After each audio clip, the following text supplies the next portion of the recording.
Very very good morning friends. तो धीरे धीरे जो हमारा संविधान का कारवां चल रहा था और उसको हम आज नागरिकता पे आ पहुँचे हैं। सिटीजनशिप, नागरिकता।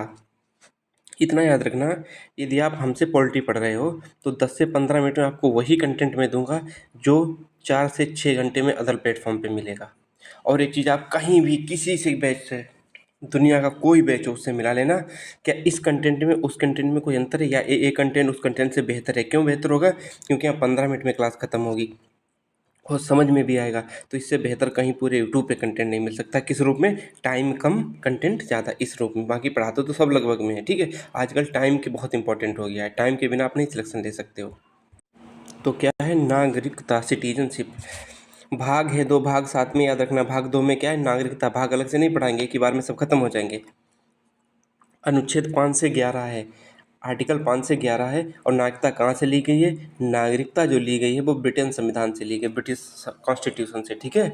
आर्टिकल 370 हटाए जाने के बाद भारत में केवल एक ही नागरिकता, मतलब सिंगल सिटीजनशिप, एक ही नागरिकता और एक ही अधिवास, मतलब सिंगल डोमिसाइल सर्टिफिकेट। जो हमारा डोमिसाइल नहीं होता उसी को बोलते हैं अधिवास। तो एक ही नागरिकता रह गई। पहले क्या जम्मू कश्मीर की अलग होती थी और देश की अलग होती थी, तो वो भी खत्म हो गई है।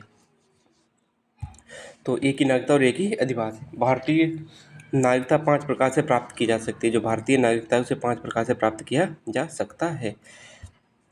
नंबर 1, जन्म से। आप एक यहाँ पे जन्म हुआ है तो आप यहीं पे नागरिकता प्राप्त कर सकते हो। अब जैसे जो राजदूत होते हैं, हर देश के दूसरे देशों में स्थापित होते हैं राजदूत, तो उनमें क्या होता है कि उनके बच्चे होंगे, तो क्या उनके बच्चों को भी जन्म से नागरिकता मिलेगी? नहीं, ये अपवाद। उनके बच्चों को जन्म से नागरिकता नहीं मिलेगी। वो जिस देश के होंगे उसी देश की नागरिकता पाएंगे। जैसे कि अमेरिका का राजदूत भारत के दिल्ली में रहता है, तो उसका बच्चा दिल्ली में हुआ तो भारत की नागरिकता नहीं मिलेगी, उसे क्या नाम? अमेरिका की नागरिकता मिलेगी। अब वंश परंपरा द्वारा आपके बाबा दादा दादी, आपके पापा यहीं के हैं और आप हो, तो उसके आधार पे आपको नागरिकता मिल जाएगी। पंजीकरण द्वारा रजिस्ट्रेशन करने पे आप रजिस्ट्रेशन कर सकते हो। रजिस्ट्रेशन करने से आपको नागरिकता मिल जाएगी। कि जैसे कि आप भारत में आए हो, रहे हो 7-8 साल, उसके बाद पंजीकरण कर दिया, आपको नागरिकता मिल जाएगी। उसके बाद देशीकरण। देशीकरण देशीकरण क्या है? पंजीकरण। पहले पंजीकरण समझ लो, पंजीकरण है क्या।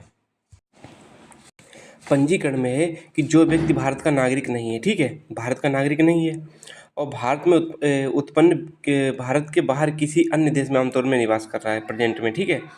5 वर्ष 5 वर्ष भारत में रहने के पश्चात भारतीय नागरिकता का आवेदन कर सकता है। जैसे आ गया भारत में, उसके बाद नागरिकता का आवेदन कर सकता है।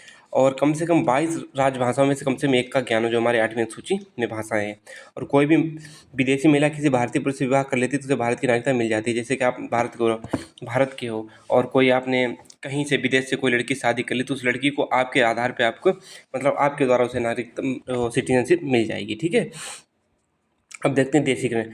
कोई भी विदेशी व्यक्ति जो वयस्क है, वयस्क मतलब 18 साल का है, ठीक है, ये बात समझ रहे हो? वयस्क मतलब 18 साल का है, भारत में रह रहा है या भारत सरकार की सेवा कर रहा है, ठीक है। लगभग 12 वर्षों के पश्चात देशीकरण द्वारा नागरिकता का आवेदन करेगा और क्या कहेगा कि राज्य की निष्ठा की शपथ ग्रहण करते हो। राज्य मतलब जो राज्य, स्टेट है, स्टेट मतलब देश, कि हाँ हम देश के प्रति ईमानदार रहेंगे, किसी भी आतंकवादी गतिविधि में शामिल नहीं होंगे, ये सब मतलब कि शपथ लेके और क्या नाम, देशीकरण द्वारा नागरिकता प्राप्त कर लेता है। और ये सब याद करने की कोई जरूरत नहीं है, बस इतना याद कर लो। जन्म से, वंश परंपरा से, पंजीकरण से, देशीकरण से, अर्धद्रव्य भूमि के समामेलन से। जैसे कि कोई देश है, यहाँ की कोई देश, भारत ने कब्जा कर ली इतनी जमीन, तो ये जैसे ही जमीन कब्जा की इतने लोगों को नागरिकता दे देगा भारत तुरंत ही, ठीक है। नागरिकता का 3 प्रकार से अंत। नागरिकता का 3 प्रकार से अंत हो सकता है। कैसे? किसी अन्य देश की नागरिकता ग्रहण करने पर, जैसे कि आप भारत में हो और आपने क्या नाम पाकिस्तान की ले ली, तो आपकी नागरिकता अप्रूव खत्म हो जाएगी। या बांग्लादेश की नागरिकता ले ली तो आपकी नागरिकता खत्म हो जाएगी अपने आप। नागरिकता त्यागने पर, आपने खुद कहा कि अब हम भारत के नागरिक रहना नहीं चाहते, तो आपकी नागरिकता, सिटीजनशिप खत्म हो जाएगी। या कोई आप नंबर 3 पे, कि आपने आतंकवादी गतिविधि में किसी में शामिल हो गए या देश की शान और निष्ठा के खिलाफ कुछ भी कर दिया, तो सरकार आपको नागरिकता से वंचित कर सकती है, सरकार के पास पूरा अधिकार है। या आप 7 वर्ष से अधिक हो गए देश से बाहर रह रहे हैं, तो आपकी नागरिकता खत्म हो सकती है, ठीक है। आप देख लेते हैं आर्टिकल्स क्या है। आर्टिकल 5 क्या है? संविधान के लागू होने के समय भारत के राज्य क्षेत्र में निवास के आधार पर नागरिकता प्रदान करना। कैसे? कि संविधान के लागू होने के समय, संविधान कब लागू हुआ था? कब लागू हुआ था? 26 जनवरी 1950 को संविधान लागू हुआ था। ठीक है, तो किन किन आधार पे मिल सकती है? उसका जन्म भारत के राज्य क्षेत्र में हुआ है। उसका जन्म भारत के राज्य क्षेत्र में हुआ। संविधान के लागू होने के समय भारत के राज्य क्षेत्र में निवास के आधार पर नागरिकता, जैसे संविधान जब लागू हुआ तो भारत में रह रहे थे कि नहीं रह रहे थे, उसके आधार पर आपको नागरिकता दी जाएगी। तो उसका जन्म भारत के राज्य क्षेत्र में हुआ है, तब आपको नागरिकता मिल जाएगी।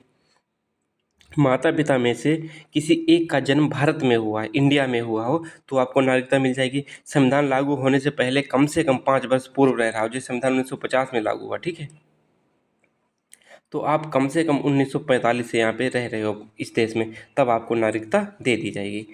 तो अनुच्छेद 5 समझ में आ गया होगा। बस आपको कितना याद रखना है, संविधान के लागू होने के समय भारत के राज्य क्षेत्र में निवास करने के आधार पर नागरिकता प्रदान करना। ठीक है, अब देखो अनुच्छेद 6, पाकिस्तान से भारत आने वाले लोगों के लिए नागरिकता। जैसे कि पाकिस्तान है, ए भारत है, इंडिया है, ए पाकिस्तान है। यहाँ से लोग आए कि हाँ इंडिया, अब इन लोगों को नागरिकता कैसे दी जाएगी वो देख लीजिएगा। यदि 19 जुलाई 1948 से पहले आ गए तो सामान्य तरीके से मतलब कि तुम 19 जुलाई 1948 से पहले आ गए तो आपको कोई प्रक्रिया नहीं अपनानी पड़ेगी। ऐसे क्या नाम, आप जाओ और आपको नागरिकता मिल जाएगी। ऑफिस से, जहाँ ऑफिस पहले ऑफिस खूब बने होते थे, जैसे आधार कार्ड हमारा बना था, उसी जैसे आधार कार्ड जगह जगह कैंप लगे थे, उसी तरह के तो उस टाइम पे नागरिकता के भी कैंप लगे थे। 19 जुलाई 1948 के बाद आए। यदि 19 जुलाई 1948 के बाद पाकिस्तान से आप भारत आए हो तो आपको रजिस्ट्रेशन द्वारा नागरिकता मिलेगी और 6 माह तक भारत में रहना होगा। 6 माह तक भारत में रहना होगा। तो आप क्या याद कर रख सकते हो कि पाकिस्तान से भारत आने वाले लोगों के लिए नागरिकता, पाकिस्तान से भारत आने वाले लोगों के लिए नागरिकता। आर्टिकल नंबर 7 देखो, पहले भारत से पाकिस्तान को जाने वाले, अब जैसे भारत में लोग थे, कुछ लोग, उन्हें इंडिया में अच्छा नहीं लगा तो वो पाकिस्तान चले गए।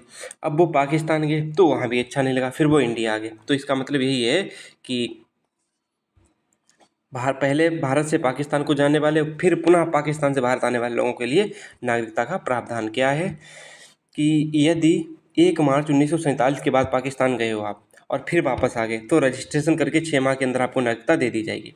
यदि 1 मार्च 1947 के बाद पाकिस्तान गए हो तो,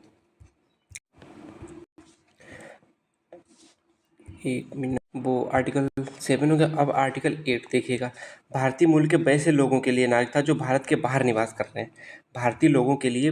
भारतीय मूल के वैसे लोगों के लिए नागरिकता जो भारत से बाहर निवास कर रहे हैं।